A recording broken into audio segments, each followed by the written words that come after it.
we're going to have Dinkey King versus Capoch. Now, for those that didn't catch this on the day, this one will go the mile. It's around the 24, still in the best of threes, but it's not going to be one-sided. It's going to come down to the line to decide this one. Let's hop in and check in on this series as we are already ready to open up on Dry Arabia. And it is going to be the tried and true versus the new. We're going to have France versus the Abbasids. This seems to just becoming kind of a collected favorite, right? Like of two sides, right? It feels like it's almost always France and Abbasid when I'm whipping open these Dry Arabia replays at the moment. The other frequent kind of occurrences is England-Delhi seems to be a frequent matchup.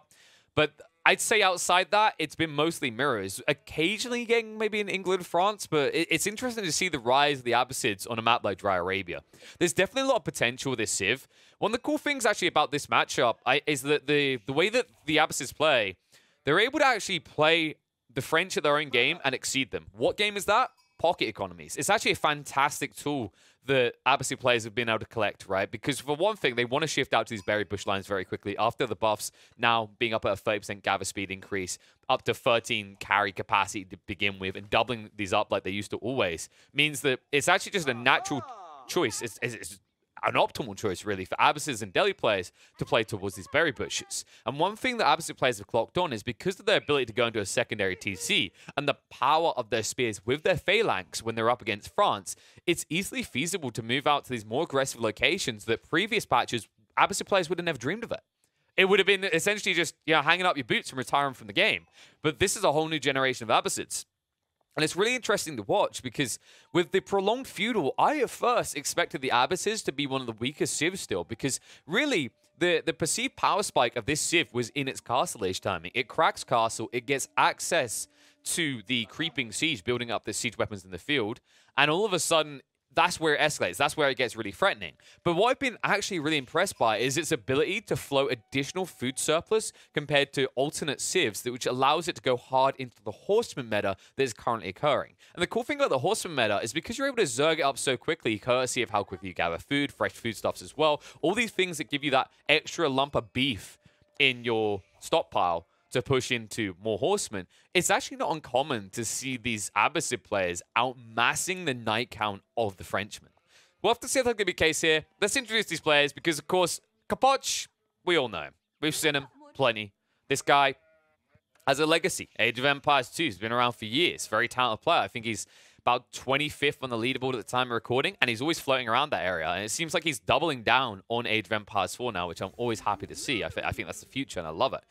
On the other side, we've got a rising star. Dinkey King, he came to my attention in Liddicore's 3 versus 3 tournament. I think that him and his team of Aussie boys, which was Veggie and I believe it was Cypher they had as well, they made a pretty phenomenal run. They got fairly deep, ultimately fell short, but I was impressed what I saw. I keep an eye on these guys. Dinkey was definitely a promising one in this qualifier. I was hyped to see him going deeper and deeper, getting to the round of 24, and I wanted to see if he could get any further. This guy is fairly talented. I think he's floating around the top 100. I don't think he's played enough games in the last few weeks, so I couldn't find him on the leaderboards, or the leaderboards are just having a heart attack again. But last time I did check, which would have been about a week ago, he was like 90th at one point, or 120? I can't remember. It was one of the two.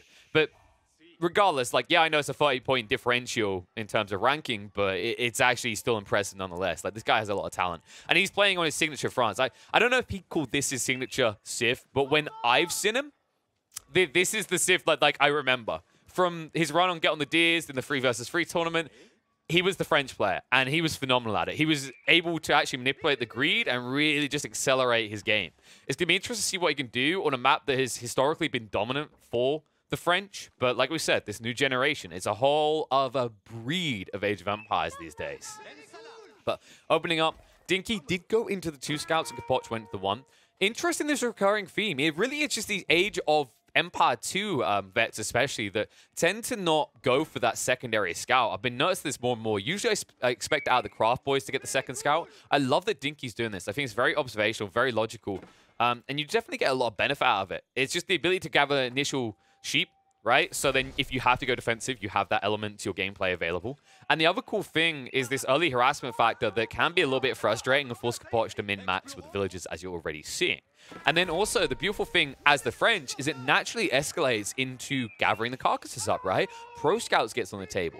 Pro Scouts, which I think you get mixed results up against Abbasid players. It really depends on how high tempo the Abbasid player is trying to be. I think usually if you see the Abbasid player go for a secondary TC and he plays a little bit like too aggressive on his military presence early on with spears, you can actually somewhat get away with pro scouts, but it is risky nonetheless. I think a lot more French players have started to appreciate this and they're kind of diversifying their build. The problem is that when you're up against the Abbasids, although you can play these pocket ecos we talked about, that relies on what your opponent is doing. If your opponent is pushing out non-stop horsemen, then it gets a little bit troublesome. Then it's a little bit difficult to just move your eco out to the deer line here and over here, in the berry bush as well as France, and expect to get away with it like, you know, you used to, basically, when the game first came out. Because when the game first came out, this was the only civ going for pocket ecos. Everyone else, like if France was in the matchup, the opponent was paranoid. They would hide in a corner and wait for the bad men to leave. But now, it's a very different game. Especially with a prolonged presence in feudal. The interesting part is looking at what Capoch has done. He didn't even go for the stable play, which is quite weird. I'm just going to call it what it is. It's not your standard build right now for the Abbasids, choosing archery range over the stables.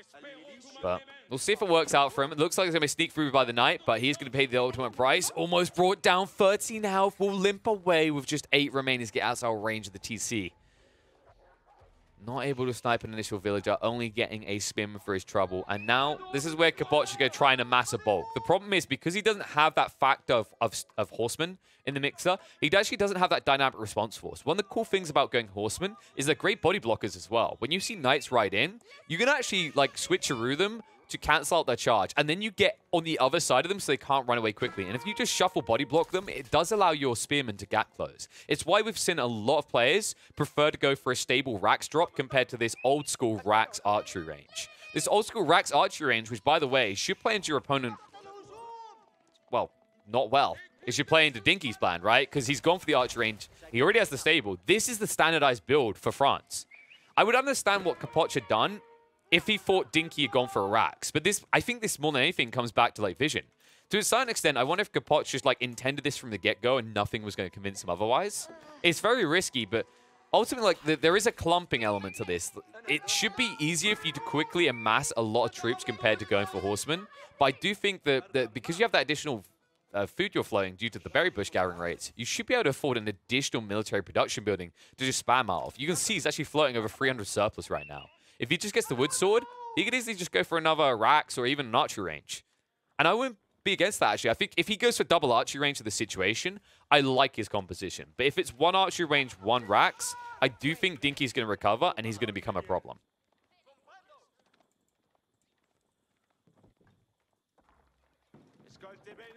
So Dinkey actually going hard into the wood right now. Yeah, and that's why. He's ramping it up.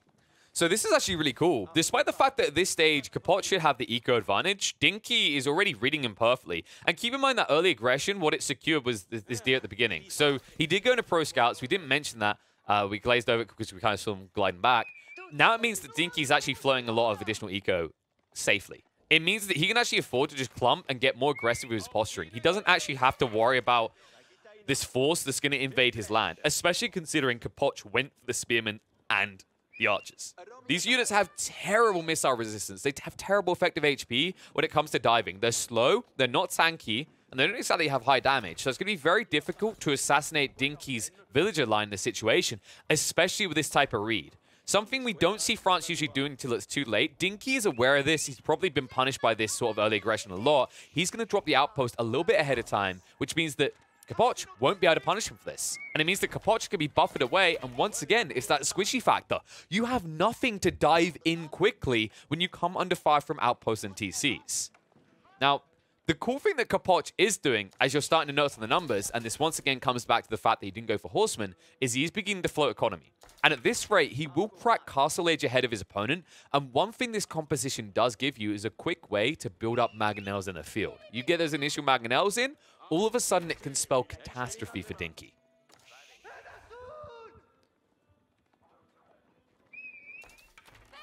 You can just see the wraparound still, scout shifting out, getting more of those carcasses back. These carcasses that are still not being taken by Capoch. Capoch, interestingly enough, has not gone under the stone. Still, this far in. Now, this is fine. This is within the realm of acceptability. Like, when you're playing as the Abbasids, you can go 2 TCs or you can go fast castle. And as you can see by these numbers, like we said about, like Capoch, he's keeping a military presence while moving towards castle. And he has to do it this way because if he ever shows weakness and doesn't continue to scale his military, he will be overrun by Dinkey, and Dinkey will actually catch him with his trousers down because he'll know that he's going for a tech up. Meanwhile, Dinkey going to wrap around the back onto the Villy line, and that's an easy butchering. Capoch, oh, he's going to, nope, he's going to die. There's nowhere for him.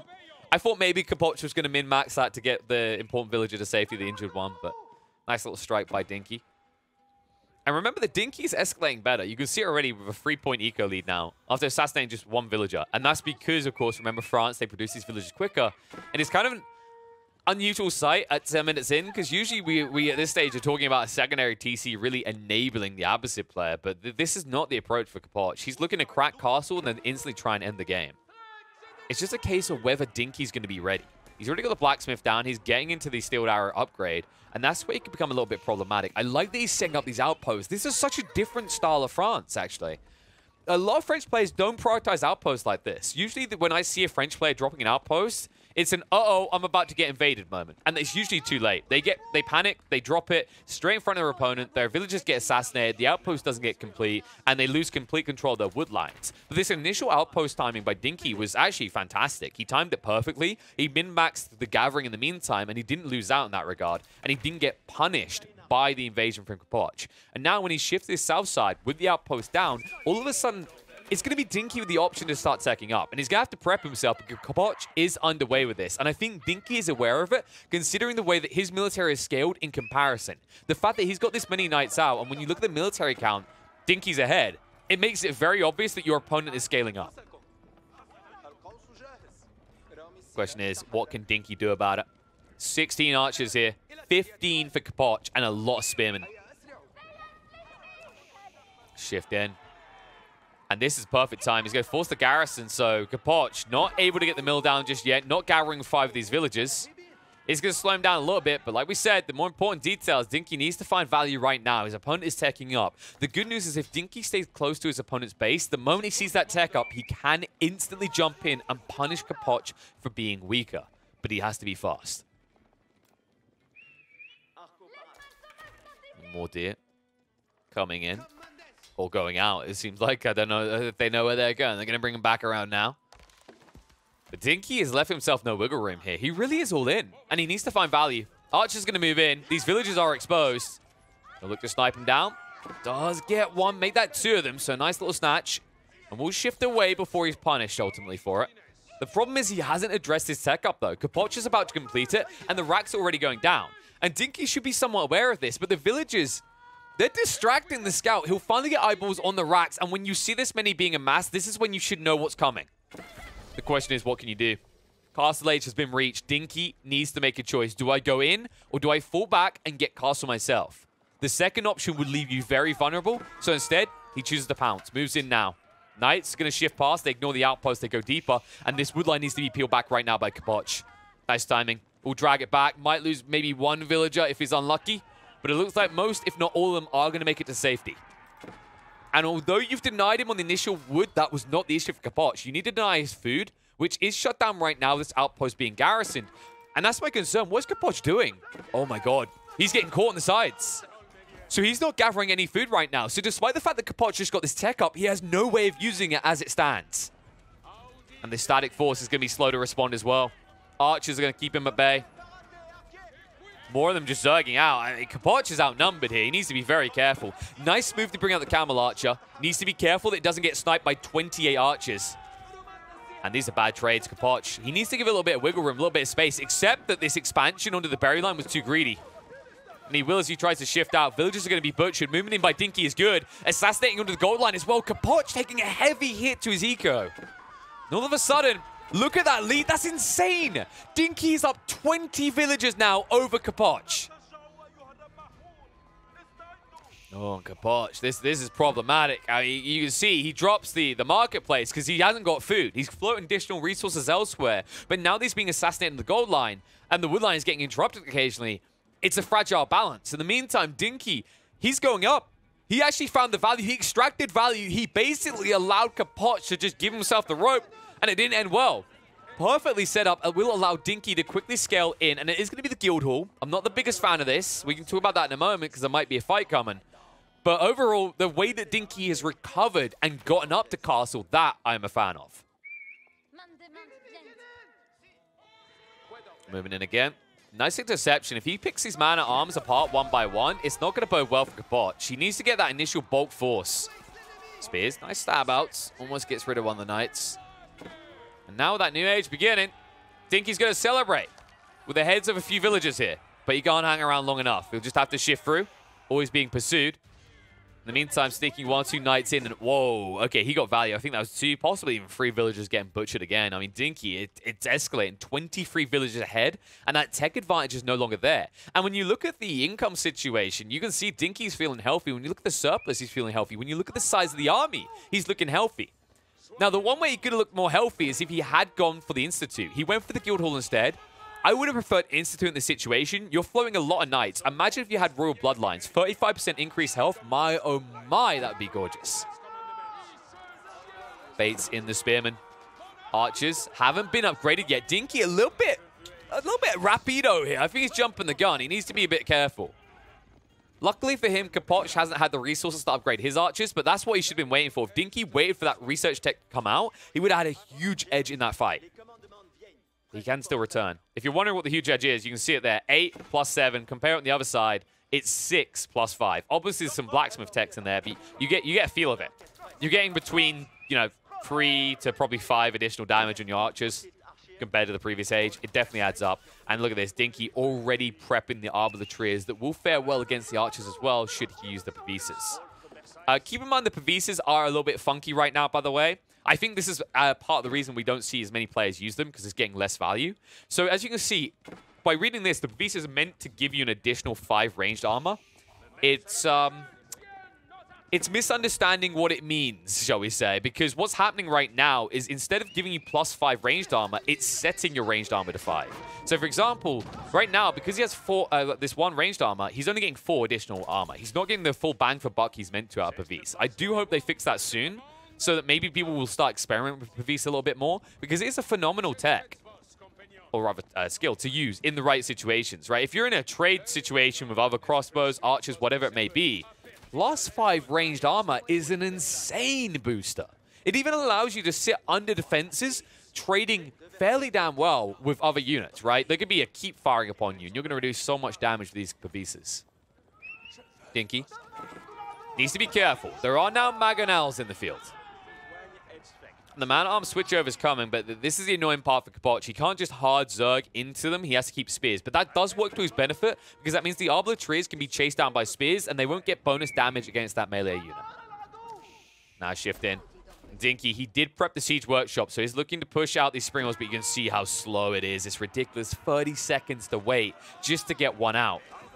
Knights, in the meantime, wrapping around. Spears are keeping an eye on that, though. Crossbows and archers are backing up as they are pursued. And the Knights, they see the opportunity. They go into the base. Oh, Capoch! Dinkey senses weakness. And he is just going to take you on a lap of the map. And this wood line is going to peel back just in time. But that eco lead is escalating. Dinkey is almost doubling up Capoch. I will say that again in a different form. A French player at 18 minutes in is almost doubling up the eco of an Abbasid player. Now, you would expect to hear that in the old patch, but new meta Abbasids, no, that never happens. And even sneaking some archers out on the sides. Oh, this has got to be so frustrating. And you just see Capoch completely out of position, has to shift off the aggressive all the way back. Because he can't risk going in with a loose composition. He might get punished. He doesn't know. Does Dinkey have a second group of knights, or is that it? And credit to Capoch for sneaking this scout in. Less credit to Dinkey for allowing it to sit there now for I don't even know how long it's been. Luckily, it hasn't snitched on everything he's doing, but these outposts could easily just instantly assassinate the scout at any point.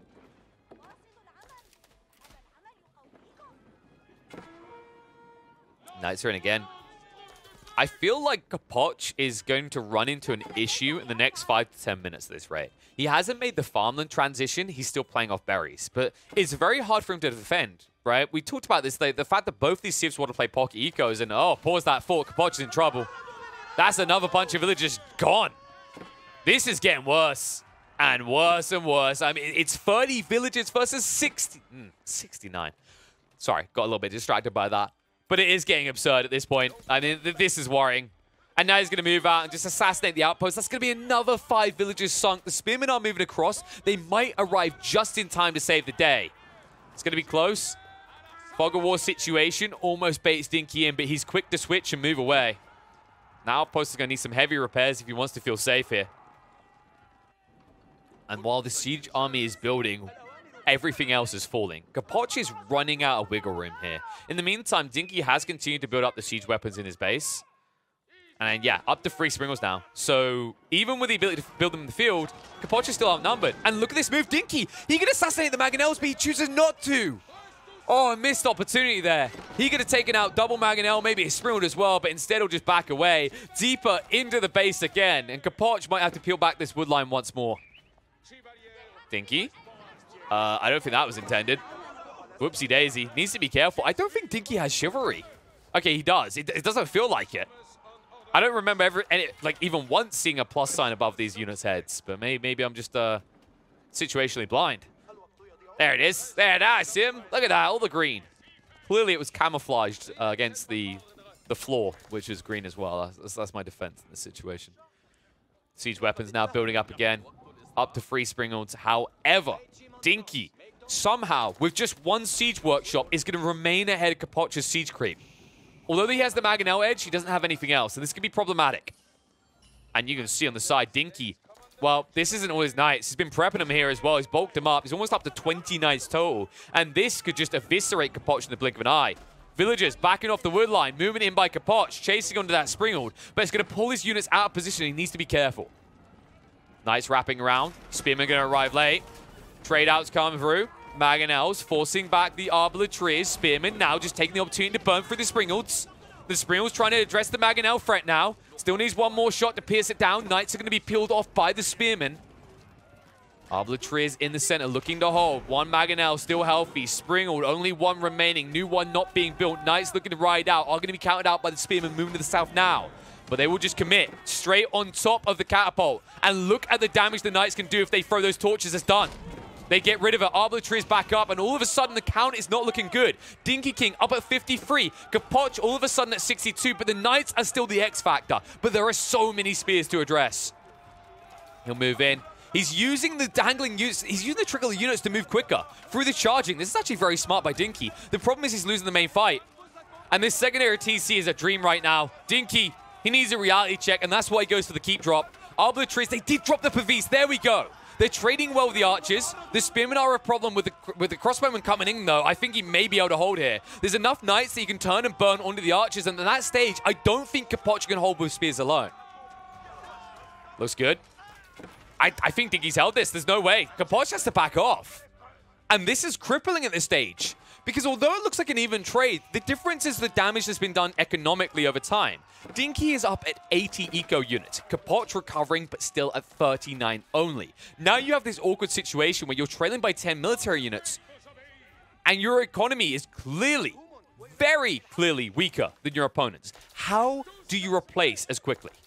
And also, the difference is that Capoch is now more reliant on siege than before. Whereas Dinkey, he only built those Springalds as a countermeasure to what Capoch done. Despite the fact that Capoch had huge bundles of spears in the field that were easy targets for a Mangonel, Dinkey never once wasted the money on it, understanding that trying to beat Capoch in that variable is a quick way to bait yourself to a loss.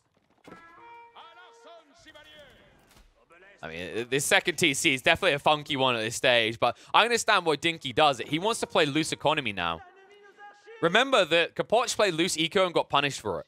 Whereas Dinkey's been a little bit more structured about this. He took the safer economy away from his base, right? He didn't push forward into the center at all. He didn't dangle these villagers to be butchered, but now at this stage of the game with a secondary TC escalating at this rate, he will be able to dangle those villagers in the center. He will find value, and more importantly, when he extracts that value away from the center, it means that Capoch is going to run out of resources quicker. Knights, I mean, this is just a trivial phase for him. Capoch is going to be dancing circles around his own base. He's not sure where he can go, where he's allowed. Dinkey King just going to look to deny him everywhere. Villagers all around him. But he can't strike him just yet. He has to move away as Capoch is still responding with the spears, but he's always responding. He's never acting. He's always in a reactive state. This is the worst case scenario for high-level players. You want to be able to do things. You want to be able to actually force your opponent to do things. Instead, it just feels like Dinkey is the musician and Capoch has to dance to his tunes.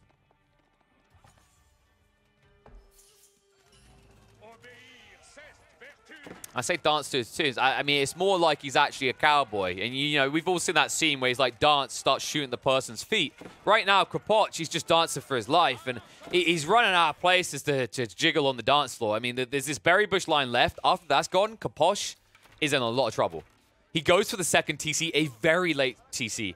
And this is all about recovery. The problem is he needs to actually extend his influence to give himself wiggle room to place farmlands. He doesn't have that right now. He no longer has a natural defense at the front of his base. He's got through that wood line. This berry bush is going to keep getting harassed. He needs to set up farmland behind him, and he also needs to wall himself in, and he needs to do it soon.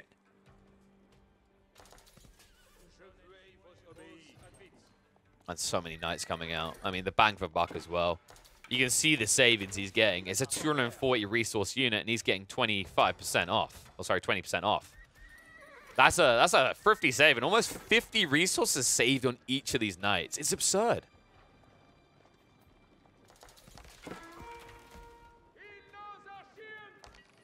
Now the knights moving in. They're about to make it worse. For Capoch, that is. He hasn't rebuilt the siege army either. Capoch, he can't afford it. He actually needs all of that wood to invest into farmland now. So he can't actually get mangonels out to address this bulk of arbaletiers and archers just facing him down.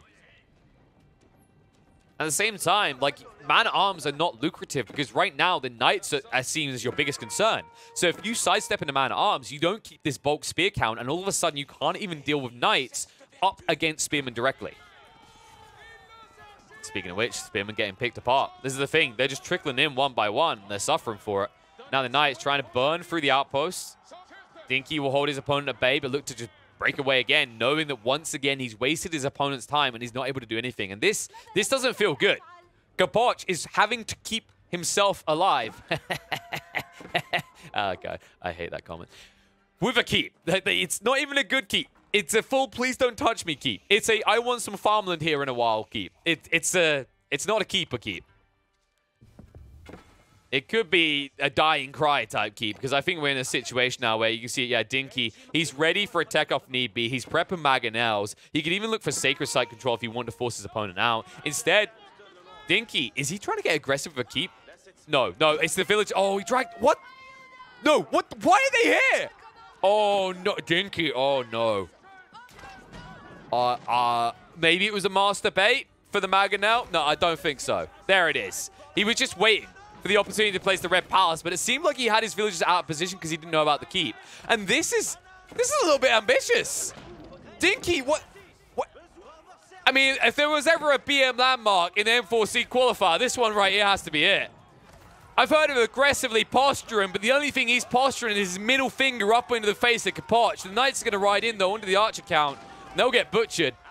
And the villagers will stay alive. 14 of them remaining is a heavy hit into the eco count, but look at the lead that he still has. Despite the villagers he sacrifices, Dinkey is still 20 villagers ahead of Capoch.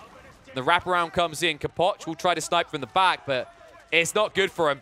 It's looking pretty damn grim. Knights are going to ride in. Dinkey essentially throws away most of his army, but he trades it out. Capoch has next to nothing left, and now he is an entire age behind. And the difference is, compared to before, I don't see any way that Capoch ever catches up.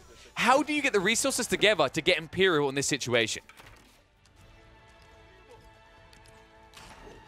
Seems appropriate that the Red Palace is being built by a red French player. And it will be red with the blood of so many Abbasid enemies. I mean, like, in this situation, we talked about needing to secure this farmland as Capoch. Now you only have the option at the back of your base, which keeps getting raided. But this, look at this sneaky little geezer. In the back with a keep and a TC. Right in the back corner. This is something that Dinkey will not anticipate, and I don't think he's going to look for either. Like, right now, you have your opponent pinned in. You see a keep, you see a TC. You think you've got him on the rails. But there is an opportunity for Capoch to bounce back. And it could be off the back of, in the next few minutes, this TC continue to go unnoticed. But it has to be unnoticed at all times. And the other big concern I have is we're about to reach Bombard territory. And that is when this game gets scary. Or cannons, rather. It definitely gets a little bit fearful if you're a Capoch fan. Maganel rolling in, though. Whoa, whoa, whoa, whoa. Where's this one going? Dinkey isn't even firing with it. It's just rolling. Where is it going? Oh, there's been some funny, odd clicks in this game. And, I mean, we're just seeing more of them now.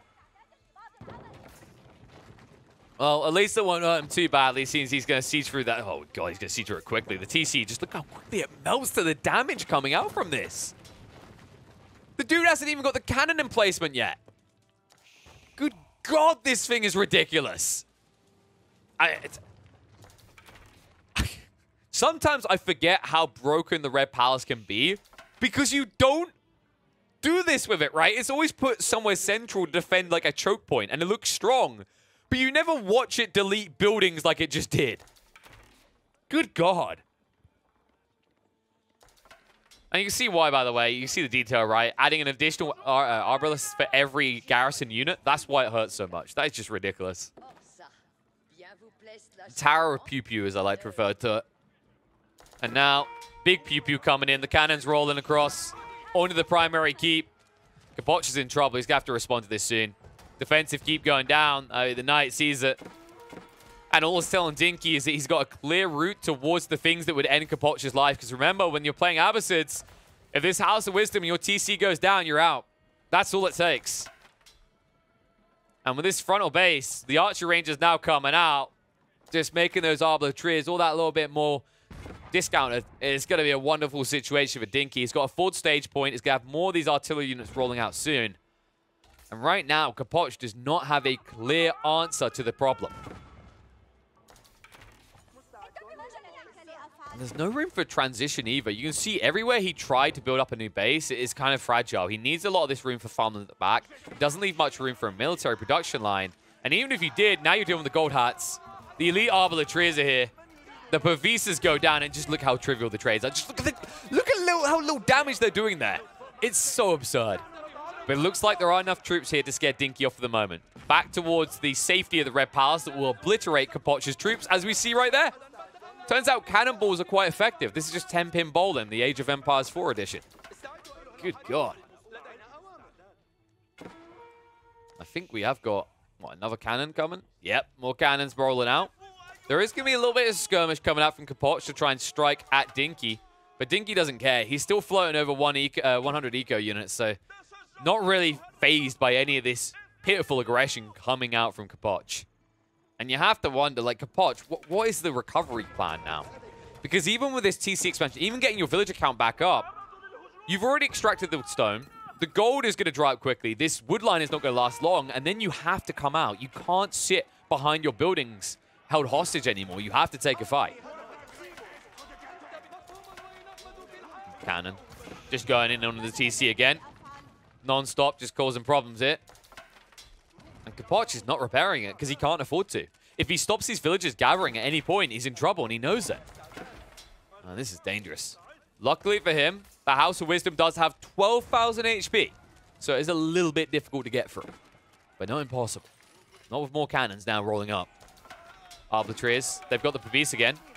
I love Dinkey for using this, by the way. Like he's not using it right now. He's trying to dangle himself and drag Capoch in. But it's the fact that you use the Pavises. It does make a big difference. Like I said, this unit has 1 ranged armor. You're adding 4 additional ranged armor. Because it's bugged, remember? It sets it to 5 instead of adding 5. And that means these archers, they're losing a huge chunk of their damage. They end up doing 4 damage per shot. That's pathetic.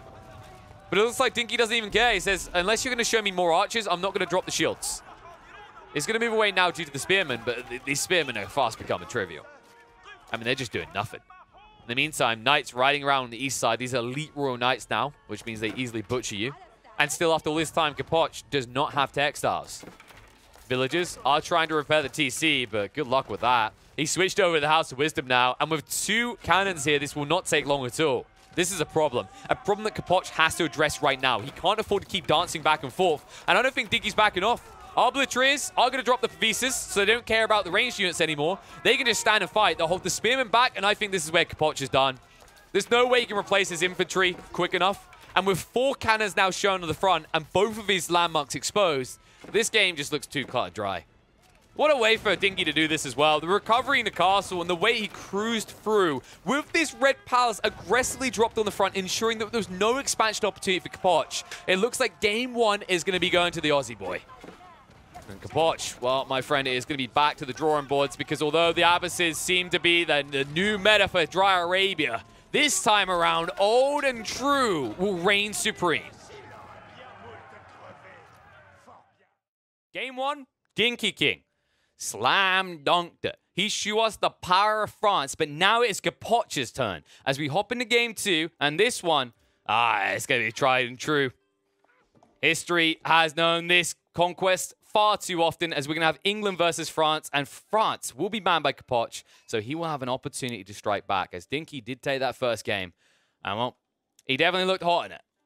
And in this situation, King of the Hill is an interesting one. I don't remember the last time I saw England versus France on King of the Hill. Make no mistake, folks, this is a France-favored map. Because of the nature of these choke points, because there's a lot of open ground to cover, because the fact you can weave north and west, and usually the base is fairly exposed, it's very easy for cavalry-type civs to exploit that variable to overwhelm their opponent.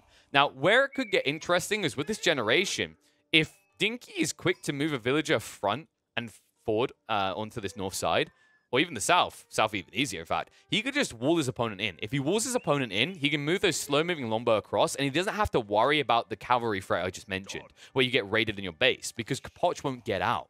But he has to be quick. Now, one cool thing is usually the English are of high aggressive civ. They can actually flow a decent-sized military force at the beginning of the game because... well, for one thing, they don't have to worry about gathering gold, so they prioritize food and wood. And then that also enables them further because when they have to switch over to farmlands, well, they get it for half the price, right? Like, that's the beautiful thing. There's a huge discount on this farmlands. It means that they're able to actually make the farm transition a bit easier, and it means they can play a condensed economy. That's very important against France because it means that you aren't exposing your eco to the raids of these knights. Meanwhile, on the other side, Capoch will likely try to quickly move out and start extracting value without having to pay the gateway prices, right? What I mean by that is like Pro Scouts is a gateway price. You pay for entry to an easier way to extract the food because you bring it back with the scouts. Alternatively, what France would like to do in this situation is just take a bunch of villagers, move out to this deal line, build a mill, and then extract it right there. That's something Capoch is going to be looking to do in this game. Expect him to push out knights, possibly even horsemen early on. I'd love to see horsemen in this game. And just try to buffer Dinkey into his base, ensuring that he never moves out, he never gets down that initial outpost, and he never scales up a longbow army outside the French base. But before we get to that, we've got to get to the tech up. And Dinkey, as it stands, is a little bit ahead. In fact, with this kind of lineup, he should actually be able to crack feudal a bit quicker. The interesting part, as I said, is going to be once Capoch does crack that feudal, will it be a knight pushed out first, or will it be a horseman? I would love to see a knight followed by 2 or 3 horsemen. The reason being, like, the first knight, it's all about getting across your opponent's base as quickly as possible and diving, right? Just stick on your scuba suit and dive into English booty. Because you just want to get in with that lance, smash into a villager, follow up with 1 tap, and put them down. And that instantly gives you an eco lead. After that, your opponent should have military force, right? He should start to respond. He should start to get longbows out. At that stage, the horsemen are incredibly good value because although they're terrible at diving these English TCs with double the arrow fire, what they are fantastic at is pulling apart these villages. You're paying half the price for a unit that basically does more damage than half with the knights, right? Like the knights do 24, I believe it is, with like normal strikes. The horsemen do, I believe it's 9 if I recall correctly, and then you get bonus damage against ranged. So it's a phenomenal solution, and it also allows you to move more quickly. Because the issue with like pushing out these slow-moving knights is not only waiting for the resources to get them, and it's not even just waiting for the cost of, like, it's not even just waiting for the production time, sorry, of each one. It's then the fact that they move slower across the map compared to horsemen. Sorry, it's getting thrown off there, because I'm pretty sure these lads are having a little bit of a natter in a chat. I wish Dinkey was in the chat right now. I'd love to know what he's saying to Capoch. See, I don't know if there's any rules about smack talking in these games. I really hope there isn't, because I actually love that element. Something that Dota 2 has that's fantastic is we have voice lines. So we have voice lines, we have sprays, like anything to get in the opponent's head. We have tipping. Tipping's another thing that's been used to tilt players. I love the smack talk element. I think actually more games should have it. And there is kind of this pattern of like MOBAs and RCSs. They don't have it as much because we're kind of the bigger nerds in the esports sphere, right? It's not like you're expecting to go to, say, a StarCraft LAN and seeing the players screaming at each other from across like the stadium the way that you would in, say, a Halo event or a Call of Duty event. But I wish we had that because it's great. It's absolutely great. Like, a big chunk of being the best at a game is the ability to, like, mind game your opponents. It's what I love. And I'd love to see that kind of element coming in. Maybe we need some smack talk elements. I'd love to see the return of taunts to Age of Empires because you have things like the Wallows and whatever in AoE too. Just, I don't know, probably get the people like Grubby together, ask them for a voice line, add it to a battle pass. I'll throw $10 at it. I'll be able to like mock my opponents with something Grubby says. I think we'd love it. It looks like tech up advantage did go to Dinkey. No surprise there. Usually England players do crack this tech up a little bit quicker. The issue now is what he does with it. Because against some civs, you would instantly just push your units across. They'd just be moving out. They'd be chugga-chugga-choo-choo and all the way to the opponent's base. You can't do that against cavalry civs. You would lose your longbow straight away. So you notice right away that Dinkey is just sitting in his base with spears and longbows. And I don't like that he's not trying to shift out at all. He needs to start pushing more spear and move across to his opponent's base. Because if you can hold him these choke points, you have control. However, if you just sit here and wait for him, you're not manipulating England to the fullest. Instead, it's going to be Capoch who's manipulating the game to his advantage. Because he'll be able to stroll out in the midfield, he'll be able to control everything, and he'll eventually pin you in. And although you have these spearmen to defend yourself, look at the layout of your base. You have a few people in gold here. You're setting up farmlands here. You're still extracting food from the sheep at the front of your base. And then you've got the woodline on the left. There is only so much a few spearmen could do in this situation. It's going to be very hard for them to continuously defend against night raids. And it looks like Capoch is already prepping the archer range. And I believe, is this going to be a Pro Scouts player? Yes. Oh, wait, no. He went wheelbarrows. Okay, I thought maybe because it looked like he was getting a few more scouts out. But I guess it's still, yeah, it's still only two knights. So he didn't go for the horseman play we were talking about. But these knights will be pretty frustrating to deal with because, of course, they do have the chivalry element. And as it stands right now, Dinkey, this is a very passive way to play. I don't blame him necessarily. We have to keep in mind the map. We mentioned this at the beginning. It's a very open map. It's very easy for a French player to exploit your static force and pull you apart as he jumps each of your eco lines. So really, Dinkey, it looks like he's just playing for a very turtley style of England where he's probably thinking about an opportunity to castle up. That is going to be difficult to crack, though. Because another limitation you have when you talk about King of the Hill is these staging points really open up a lot of kind of flood points to move into your eco lines, especially on this gold, right? The weird thing for me is that Dinkey, because he couldn't find an opportunity to move in early, instead, like, he's missing out on the biggest edge that I think England gets on this type of map. England loves maps where there's no natural defenses. So Dry Arabia can be funky because sometimes in Dry Arabia, the two wood lines might separate where the berry bush line is and where, say, a gold line is. And that means you can only punish your opponent one side. Where England really suffers is although they have a very strong kind of penetration to the raiding and the early game aggression rushes, they can't move. It takes them ages to move around. It's why, actually, you watch some games on, say, Dry Arabia, someone will just put a palisade wall between two small wood lines, and all of a sudden, the England player gets lost because it takes too long to get to the other side. The problem you now have is because you're not manipulating that advantage, France also benefits from a similar advantage in this situation. If your eco lines are stretched and there's no natural defenses like wood lines, they're just going to run you through. And that's what we're seeing. You can see Capoch is already setting up a patrol route. The only thing he's really missing here is splitting these up into groups. I would love to see him just roll 3 different knights around in different directions. Because at that stage, it's going to be very hard for Dinkey to keep up with all of it. Looks like Dinkey's had enough. He's going. And this is what I was waiting for. He was amassed enough troops. He has 8 spearmen here. It's going to be very difficult for Capoch, but Capoch has been prepping. Look what he's been doing. Archery ranges have been built, and he's got enough archers that he can actually buffer off the spears long enough that then the knights can ride in. This is dangerous from Dinkey. And he also goes for a very defensive outpost. I think he's looking to create a slow crawl in, but this is going to enable Capoch further. As it stands, Capoch does have a natural eco lead, being up 5 villages, courtesy of the fact he's playing France. And then also, every time you build on these outposts, that's another 100 resources out of your early mid-game economy. That is not going into units, it's going into a staging point. And although the staging point seems cool, where you're weak is in the center still. You can see the issues that Dinkey now has. He's going to wall to the south, but what do you do about this? How do you wall this? You have to run so far out, and with knights roaming around the field and the limited vision Dinkey has, he can't afford to risk more of his villages right now to run out to these choke points where they're smallest to wall them off. But he needs to in this game so badly. Meanwhile, Capoch, he decided to play it a little bit longer. You can see with the pro scouts now research, he understands, okay, this game, I'm not on the ropes. It's not difficult for me right now. Dinkey's going to come at me, and it's either going to be a resounding success or I'm back in this game. So all that Capoch wants to do is he wants to boost his eco and prep for that. And how he preps for it is with the archers. And so many of them being zerged out right now, up to 16. And this is kind of insane. Without a single fight being taken, folks, it's actually the French player with the archer lead. Despite the fact that the council hall has existed from the get-go, Dinkey had to hard invest in so many spears to defend his base before he could even think about moving out. And it means that although he's got enough units to buffer away the cavalry, he hasn't necessarily got enough units to outright take the fight range on range. And that's why he's backing up. You can see that range advantage is somewhat helpful. Knights are going to ride in, baiting out the spearmen. But the spearmen come out too far. All of a sudden, Dinkey King's going to be lights out and curtains closed. So he needs to be careful here. Archers skirting it for the moment. Nice utilization of the outpost, garrisoning in to make sure he's getting maximum firepower. But Dinkey needs more of this. He needs his second outpost to go down to really feel like he has a strong foothold here. Because while this is all happening, Capoch is continuing to escalate. And you can see it on the income side of things. He's healthy. Food, wood, and gold, all clearly ahead of Dinkey. And Dinkey, if he doesn't find a way in onto these eco lines very soon, Capoch will start to outmass it.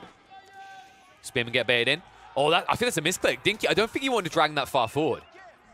Unnecessarily losing these spearmen one by one will cost him the fight very quickly. He needs to be careful.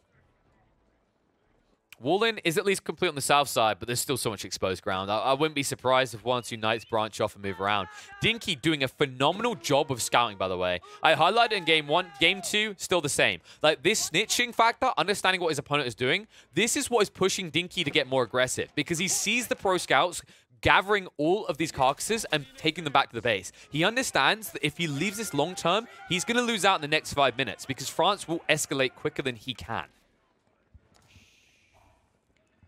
Village is still working. Just trying to get that build up as quickly as possible. I think, did he lose 2 more villages? I think he did.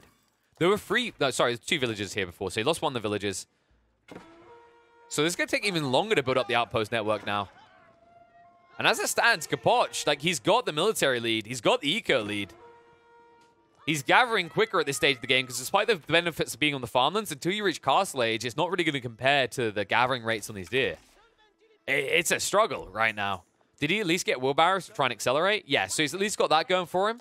But he is in trouble. This is the other worry about this map. This is why England doesn't want to play King of the Hill. Look what's happening in the Woodline situation. They get drained so fast. You have to set up new networks. You have to set up outposts because you're paranoid about knights riding in this open map. All these variables suck so badly for England. It's why we never see King of the Hill England. Now a fight. And a decent amount of knights and archers. This means he's going to push him back. This time, you're in trouble. Dinkey, he no longer has the forward villager. And this is where you get zerged. There's barely any spearmen left. The knights have full access if they choose. He'll target out the spears. Chase in now. Dinkey is going to be pushed entirely back. He might lose most of the army. In fact, if he ever turns and burns, he's going to lose him. Because they move too slow. It's a 1.12 movement speed unit. The best thing he can do is trade out the archers. But now that the knights are free to roam in, Dinkey is going to lose the army, and he's going to be pushed into a corner and into a hole. As he will give it up, it will be 1-1, and we will have a third game to decide this. No, I didn't just see that. I didn't just see naked pictures of Trump, although it's on the same level of disgust. It's going to be Boulder Bay. It's going to be Russell Roos. Oh, God. Could you imagine coming in a best of 3, feeling good about the skill level, feeling like you're going to have a good day, it's going to be interesting, and then someone decides to select Boulder Bay as a map. And your head hits your keyboard so hard, you're going to have to replace it. So now you have to win the N4C. Because if you don't, you can't afford a new keyboard. That's where we're at here. As we will take to the keyboard mashing map, mainly with our heads, not with our APM, it's Boulder Bay. And this... What? Oh, my... Well, it's one of those. Can you see what my problem is, folks? If you haven't clocked yet, just look at it on the mini-map. It's even more obvious. Another one of those one-sided generations. Dinkey King gets the win, right? This is an easy one. Just look how many fish he has on his side. This is absurd. 1, 2, 3, 4, 5. All reasonably within range of his dock. Meanwhile, Capoch is predictably playing to the east side. That's literally it. So, Capoch just GG's out, right? Dinkey just takes this. We move on. Like, why?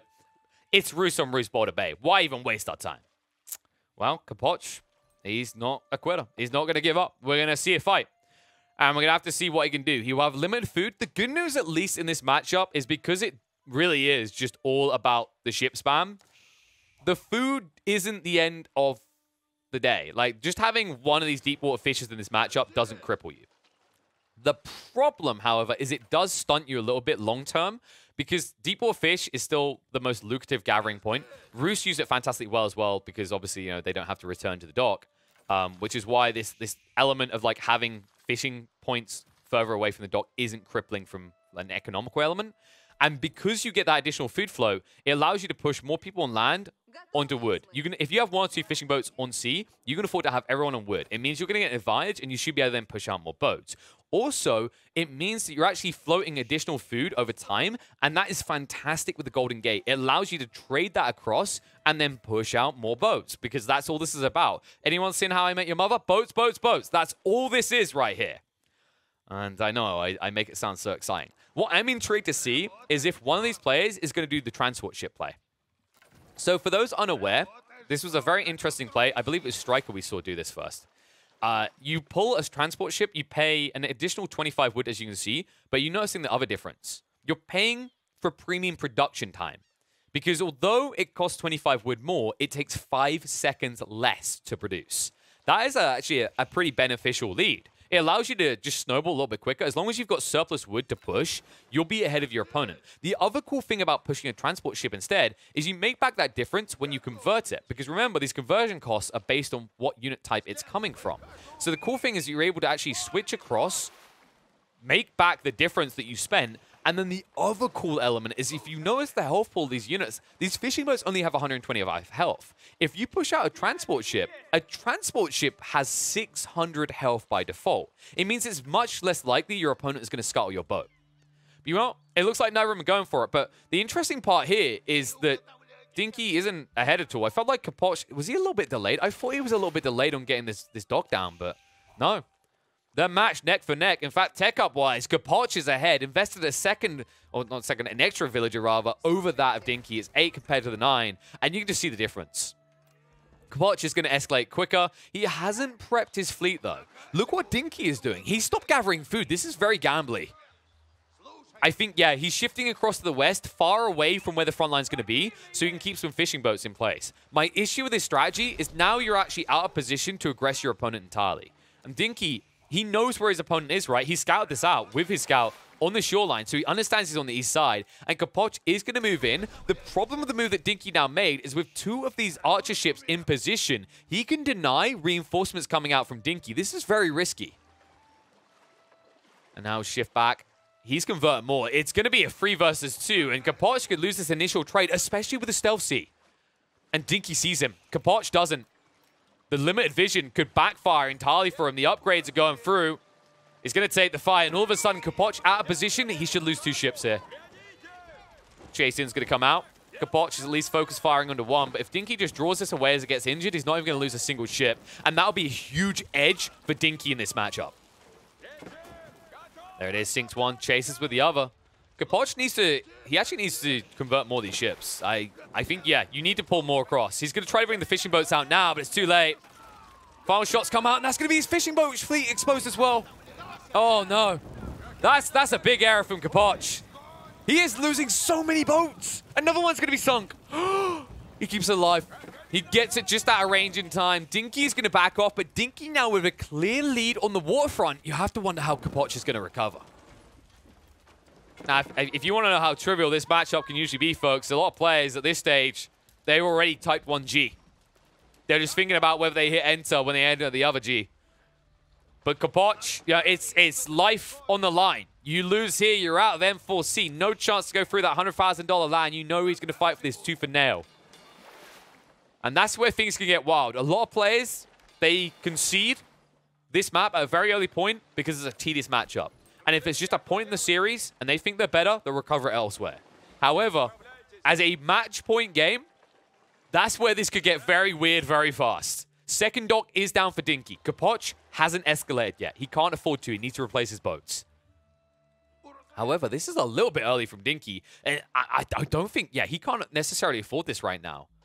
It's going to be very hard to float the resources at this stage for both the docks. It's going to be a little bit of a wonky situation. I would love to see Dinkey take the edge here and just get into additional sales, but oh no, oh no. Capoch knows. I think Capoch realizes that his opponent might be in this area because he shifted the boats from the left side before. But it looks like Dinkey is going to dodge death. He will keep both these fishing boats alive. In the meantime, just buffering Capoch away. And the reason this is important is because when you look on land, Dinkey has no one working on food. I think maybe one person maximum. On the other side, Capoch is being forced to use people on land gathering on the sheep. Oh, that's a mistake. Dinkey, he gets cut off. One boat just sunk like that. It's a freebie. In Capoch, all of a sudden, up to 5. Dinkey seems to have lost that advantage. And I wouldn't be surprised if Capoch drops the second dock soon. In the meantime, what are the villagers doing? All right, they are getting very aggressive with this dock placement. Now, the scout might peel off one of these villages. It's a little bit frustrating, though, because when the Peasant Rebellion comes out, you can see how much they hurt. And it looks like Dinkey's moving across now. He might be quick enough. If he assassinates these villagers, I don't think Capoch can actually match this anymore. Unless he gets a good trade, and he might. Look at this. Shifting now. Capoch gonna drag away just in time. Villagers. Oh, they stay out of range. Dinkey's overextended now. And he's split. Capoch with the focus fire is gonna burst down another ship. And it seems like he's playing him like a fiddle. Scout can't even finish it off. So that's gonna be vision gone for Dinkey. Capoch taking a good trade. Will be traded out once more, though. But the important part is this second dock will go down. The scout vision has now been denied from Dinkey. And Dinkey should be counting his lucky stripes he didn't come out that worse for wear. Because he was split. That was essentially a wedge formation coming in the center. And that could have actually easily punished. But Capoch not able to get across quite quick enough here. And it means that Dinkey is going to stay alive on the water. And that's the blacksmith upgrades. Please tell me. Yep, okay. It's... Oh, no. No, Dinkey. This is bad. This is bad. He's going to be behind on the tech up. Now, this is very important, folks. It seems like a drama queen moment. Why does it matter that much, KP? It matters because steeled arrows, although it says +1 damage, remember, these attack ships do bursts of 5. Yes, you heard me correctly. 5. 5 times 8. Do you want to do the maths on that? Get the calculator out? I probably need a calculator. It's a lot of damage, guys. And it means that you're going to be adding 5 damage with this tech up to your damage round. Right? Because it's adding +1 to each of those burst attacks. That is a huge booster, and you'll see it come into effect in this next fight. Unless Dinkey can quickly tech it up before he fights. And it looks like he might take a fight ahead of that, and this is ill-advised. I hope he's not going to ride out, because I think if he does, it'll be an emphatic defeat. And wisely, he is going to bide a little bit of time here. However, with that tech lead, I wouldn't be surprised if Capoch also gets the Iron Undermesh, which, remember, reduces the damage by 1. Because that's the thing, when you do this calculation, remember that it's free resistance. So, for example, in the situation with Capoch, he's doing 9 damage times 5, that's 45. But he's losing 3 damage on each of those attacks, so he's only doing 30. So you see how that works out? Burst. I know. Burst attacks, why'd they have to complicate it? Simple-minded person like me, I'm a little bit too smooth-brained for that one. Dinkey. Ooh, he's going to lose 1. And that's bad. That is a clear lead now. He needs to be careful. Dinkey is going to back up. Remember, once you get in range of your docks, you will have the repair assistance, so that will buffer you off a little bit. And that'll keep Capoch at bay. But this is how this works. It's all about taking little bits, pieces here and there. Because over time, you escalate. Over time, you build up. This move by Dinkey is a gamble, by the way. And it's not going to work. It looks like he actually, yeah, he got denied. So he doesn't get the walls down. And it's because he's paranoid. Because usually what happens is if this matchup drags long, the player with the lead on the water will then invest some of his eco onto land. We saw this, I believe, it was either Vortex or Lucifron done this to great effect. His opponent wouldn't tap out when he clearly lost water. So what did he do? He preemptively dropped a stable, pushed out 2 knights, and caught his opponent trying to TC up. And that is why these walls are down from Dinkey. He wants that buffer. He wants that opportunity to recover on land. But surrendering water the way he's doing it is going to be wonky. Because it's not like he's just gone, I've lost water, and he's tapping out. He's investing still. which means that he's not actually bolstering his on-land economy, and it means that Capoch will be ahead if he gets pushed off water at this stage. And even a transport ship coming out now. Is he going to try for a cheesy play? I think we might be seeing a cheese. You know, sneak a villager across, set up a proxy base. It's risky. And if he gets caught doing it, he might just stick his head down and type GG. But right now, Capoch is distracted on the east side. Dinkey pushing out boats one by one. That's a mistake. I don't think he intended to do that. And he's going to shift into defense form. 17 versus 13. Needs to be careful. In fact, he needs to min-max. He needs to try and shift the injured ships to the back instantly each time. The problem he has is he can't pursue. Look at the difference here. Like, they've still got sails, upgrades on both sides. So they're not actually able to pursue or gap close. And it means if Capoch ever peels off like that, feels like he's done enough, Dinkey can't punish these injured ships. And I like to see this. I've seen so many matchups recently on Roos and Roos where it simply gets decided by one player having an initial lead and then not building sails. And suddenly his opponent comes back. But Capoch is aware of this. He's probably been punished by this enough. Sails is not that expensive for research for what it gives you. It's a huge booster up to 1.72 movement speed. Allows you to just be into lightning flash mode and strike in the blink of an eye. And this strike's going to hurt. Dinkey, 5 fishing boats about to be exposed. Capoch is aware he's in this area. He has to be fishing, he says, and he finds them. And that is going to be a heavy hit. Dinkey now clearly behind Capoch. Chasing for more. Forcing out the garrison. It's going to force out the fight. Trades looking even for the moment. Dinkey is falling behind. Capoch with a growing lead at this stage. And this is the problem. It's that escalation. That's that exponential growth. Once you start to get outnumbered, the DPS factor, it really matters here. And you see Dinkey, he's now sacrificing his military presence on the sea because he's building into the stables. He understands what he needs to do here. He needs to sneak the transport ship through and assassinate the villager line. If he does that, he might be able to bounce back. But even then, it feels a little bit late because his fleet is going to be pinned against the shores and sunk. And this is a double up now. Capoch up at 20, 10 remaining for Dinkey. And look how quickly they die. And this sneak in, although it seems like a good idea, it feels like it's too little too late. I mean, you might catch him off guard. He's seeing you coming now. There's no racks dropped just yet, but the fact that you're now denied on the waterfront is going to be the bigger problem. We'll see what he can do, though. Capoch didn't notice. I'm surprised. Like, there's a boat. There's a boat right here. It's not hidden. He hasn't sunk it instantly to hide what he's done. So, Dinkey, he will get in with the force. He will find some initial value. Straight in. And it's a long run to safety. Capoch, quick to shift off here. Remember, no textiles. Why would you research that here? You don't expect to have this problem in your base, and he's going to build a counter stable. So Garrison's going to come out. A few of these villages go down. That should be a third one falling, in fact. But it looks like Dinkey's going to back away. Doesn't want to lose the knights despite the value get. Instead, he's going to hold this woodline hostage. However, he's being held hostage already. This was a nice move from Dinkey, but this needed to come about 2 or 3 minutes sooner. When you had a more even situation, when you even had a slight lead maybe, this would have been a good move. But at this stage, you've surrendered everything. For what, a cute play? You can see the walls as well. I mean, Dinkey, he understands this is about to be a long siege. He won't give up because remember, this is his tournament life on the line. But 2 knights is not going to cut it. He's not doing enough damage. Capoch now, eco-wise, 49. Compare that to Dinkey down at 41. He's denied on the waterfront, and all of a sudden, Capoch has full access to it.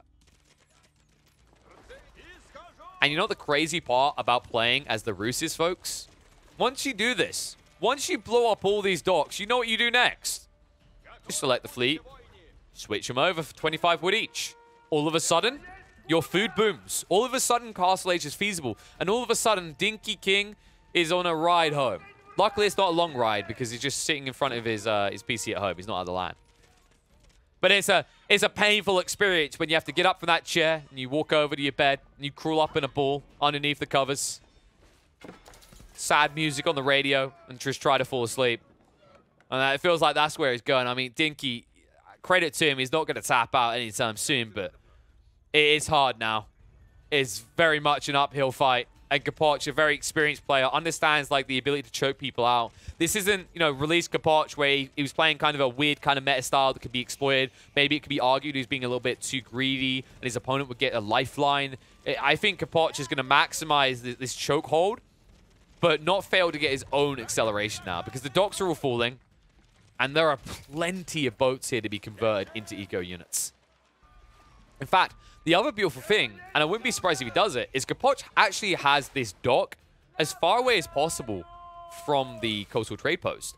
He could easily start trading on the sea, and there's no likely way that Dinkey is going to intercept that. And it is a big booster. It's initially very expensive to get online. You can see if he starts converting these, it's going to cost him 80-40 compared to the 25 for a fishing boat. But honestly, compared to the initial price of 300-100, 80-40 seems pretty damn reasonable, right? That's not insane. That's completely feasible and achievable. Capoch has discovered that Dinkey King is trying to make a life a little bit harder around these relics.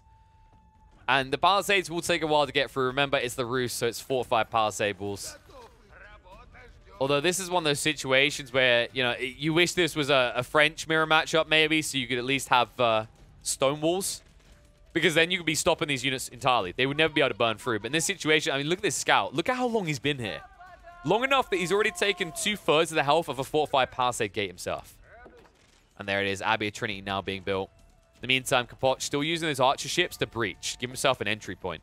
An entry point that will not be repaired by Dinkey, because if he walks anywhere near here, someone's about to become a hedgehog.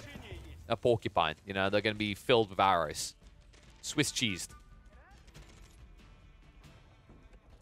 And there we go. Quickly onto himself. Capoch not going to wait around. And he's going to catch up. Look at the difference here. Now, remember, the way that build rates work, the initial villager is worth about 3 times the build speed. And then the rest of the villagers, like, although it's not diminishing returns, it's not, like, it's not standardized. The reason it's kind of deceptive is the first villager is 3 times more effective than any other villager on it. But the rest of the villagers after that first one are equal. So really, Capoch he was doubling up the speed. And that's why he's able to easily catch up to Dinkey. Dinkey will crack into castle first. Capoch is only a few seconds behind him, though. And he has better map control. And now look at the fishing boats.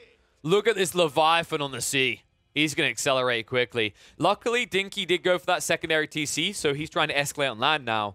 But you're going to be pinned in fast. He doesn't have the option to go back on the water. And he's going to try and gamble on it, but good luck with that. And then there's a case of once these walls go down, which, in fairness, these attack ships are quite good at getting rid of these walls. Then you can't rebuild them because, as we said, if there's any archer ship nearby, your villager's going to get butchered. So it means at this stage in the game, it should be very easy for Capoch to just kind of beeline his way towards Dinkey's base. The reason these are effective against these defensive, by the way, is because of that burst attack. Remember that these buildings have 50 missile resistance. But the beautiful thing about these attack ships is it's 5 bursts. So every attack is doing 5 damage, whereas like a comparative, let's say you had like a Bagler. God, it's a terrible comparison. Like, oh, okay, let's say the Bagler only had the Archer burst. Like, they'd be doing no damage at all, right? Okay, Bagler's not a good example. I don't know why I'm using that. A good example would probably be... I'm trying to think what has the lowest attack rate. Something like a Dow. A Dow is a very good example, actually. They're not very good. They have less bursts, and although they have, you know, decent damage, the reality is, like, everything is being mitigated down to 1. You can't go below 1 damage on an attack. So having more bursts against high missile resistance defenses is more valuable than having, say, a unit that had 20 damage but done 2 bursts in this situation. There you go. I had to create a whole new unit that doesn't exist to explain the situation better. My brain does things. And look at this, Capoch. Didn't get the patch notes. He says horse archers. Yeah, they're back. Spearmen coming out from Dinkey to try and buy some time. The concern I have here is even if Dinkey gets his hands on these relics, which he's going to get a few, the bigger issue in this situation is the booster being on the water means that Capoch can actually crack Imperial much quicker than Dinkey. It's going to be a forward keep drop. That's going to be Sacred Site Control, because this is the other pesky detail. You can just get a transport ship, drag out here, get a priest on top of that. That's also going to be additional gold trickle, and it's a condition, a win condition that's very hard for Dinkey to answer. Because he can't get on the water, which means he has to play towards the center. And that's why if this keep goes down, it's going to be... It's not even an uphill battle anymore for Dinkey to get back in this. It's going to be him trying to climb Mount Everest.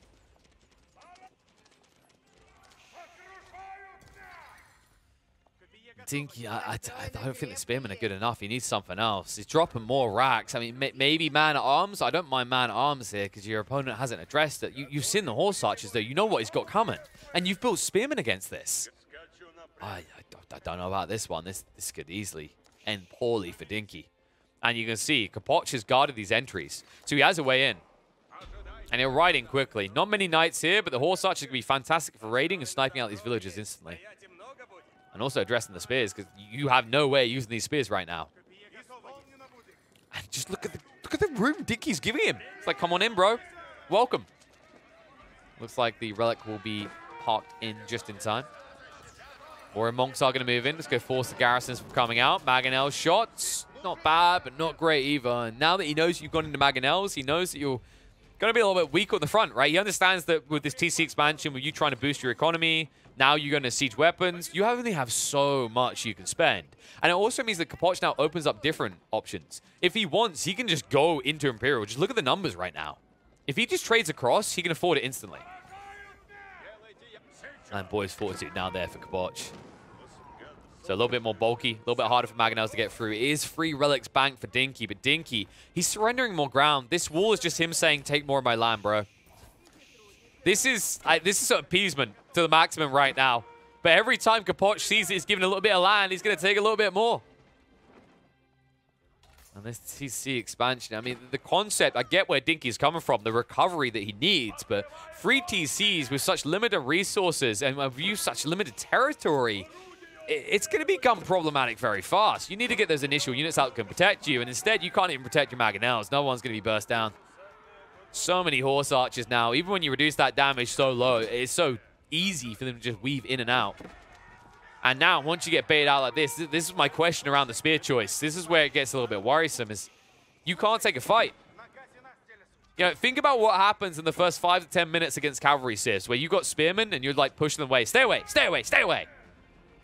We're at 23 minutes and he's in that state. The difference, however, is that Capoch has an easier way raiding because he has ranged cavalry. Mangonel is going to go for a good shot. But look at this. Capoch just doesn't really care. He's going to peel off now, but it's become problematic fast here.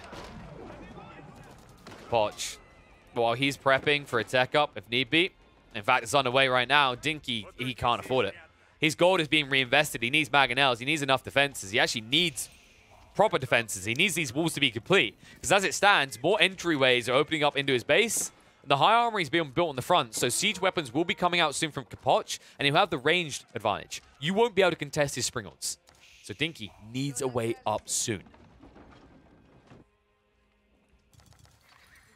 And you see he's tapping that goal as hard as he can. It's like someone playing cookie clicker. Click, click, click, click, click, click, click, click, click, click. Is it going to be good enough, though? Because this food is still suffering so much. And yeah, it's the farmland transition. It's just not there. And I think this is what's going to come to bite him in the ass, is Capoch. You know, he doesn't need that farmland transition. He doesn't have to float additional wood. He's actually got too much wood.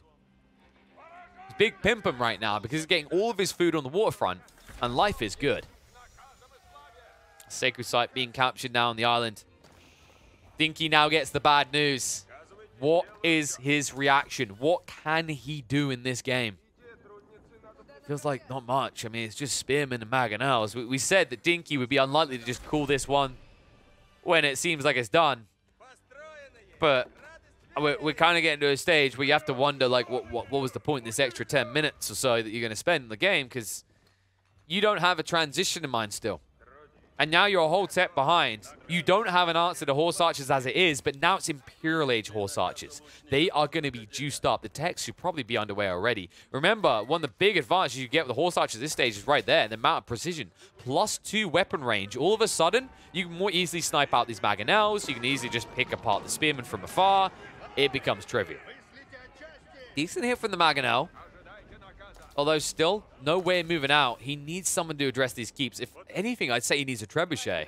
But instead, it's going to be Springolds. And remember what we already said about Springolds. They're going to be a mismatch here because of these upgrades. Like, he can just get into the banded arms. He can get the shutter triggers. And then all of a sudden, you're getting nowhere near his Springolds. And he's sniping out yours.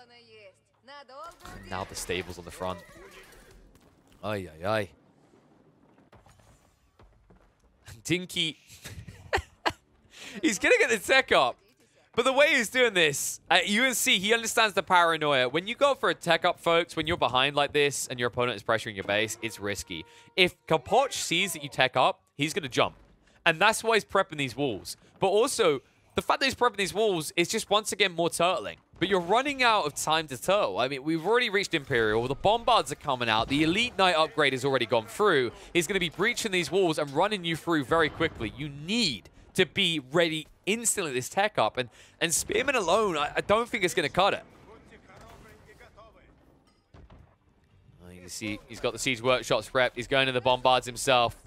Now with the tech up, Capoch has the news he needs. He's going to drop the keep as close to his enemy's base as possible. That's going to be the staging point he needs. No wraparound attempt by Capoch. He understands the way this is going to probably be fought is one big fight. And he understands that he has a clear lead. He's seen what the military composition is of Dinkey. And it looks dinky. Just a measly group of spearmen against unlimited horses. In fact, at this stage, Capoch has so many surplus horsemen, he can just load them up in the cannons and fire them at his enemies, and it would be pretty effective. Mangonel's riding out. You got to start sieging through this. Nice hit right there. That's a dent.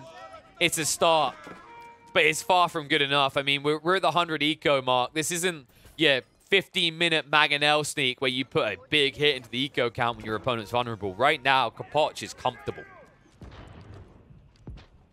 Now, raiding.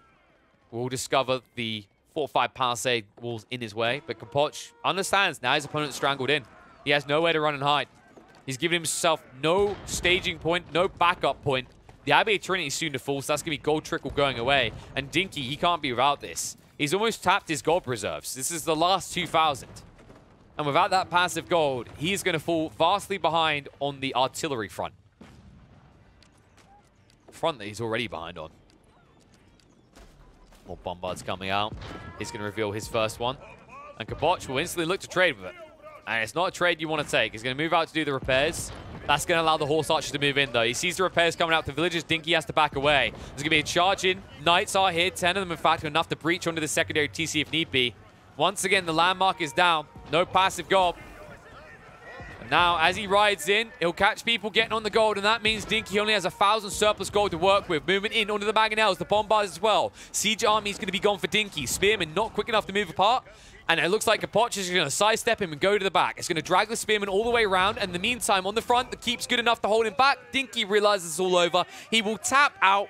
He may have seen this one through to the end, but he couldn't change the outcome. The miracle was never there. Capoch will make this look trivial, as he'll take the winner on Border Bay. And you can hear the depression in my voice. I mean, it's a little bit sad to see Dinkey go out like that, but more importantly, it's the fact that it came down to Border Bay. You know, at least it didn't end on the water. We'll give it credit where credit is due, folks. This one required a little bit of a land zerg in the end to actually get it done, but it's... I don't know. It's kind of sad to see, of all the mirror matchups available, possibly the most static one is the one that decides this. At least it went longer than 15 minutes. I guess that's all we can ask for when we see Roost Boulder Bay. But, yeah, commiserations to Dinkey. You know, I had high hopes. I mean, obviously this is the recap, so we already knew how this was going to kind of end. But it's a shame to see the way it goes down. I mean, Dinkey, I think he knows how this series went wrong. Like, he played meta. He played well. I think he played vastly better than Capoch in Game 1. Game 2, I don't know if that was like, I want to end the series quick, or I don't like King of the Hill, I haven't been practicing it. I don't know what it was, but it was a very weird choice to pick England on King of the Hill, especially with France still in the pool for your opponent. He instantly just snatched France. It was so obvious to him. I think that should have been Capoch's choice of map as well, so... It was a bit of a funky one. I'd love to hear from Dinkey. Or maybe he's been practicing. Maybe there's like a deeper thought process behind England, but we just didn't get to see it in that game. And then when you get into that third game, when you see this Boulder Bay, you know you have to go into the Roost on Roost engagement. And, you know, although there's some outskill opportunities, and I'll give credit to Capoch for that, you already go into that matchup knowing it could be a coin flip. Credit to Capoch where credit is due, though. You know, he took the edge. He took the lead. Like, he actually kind of outdid Dinkey. I like the way he kind of weaved him back and forth. He baited him in with this dock expansion. The second dock going down for Capoch was risky, but it baited the ships out of position and then allowed Capoch to actually even up the number. It allowed him to start taking a foothold, take a lead, and as a result, he takes the series and continued his journey through the second day of N4C.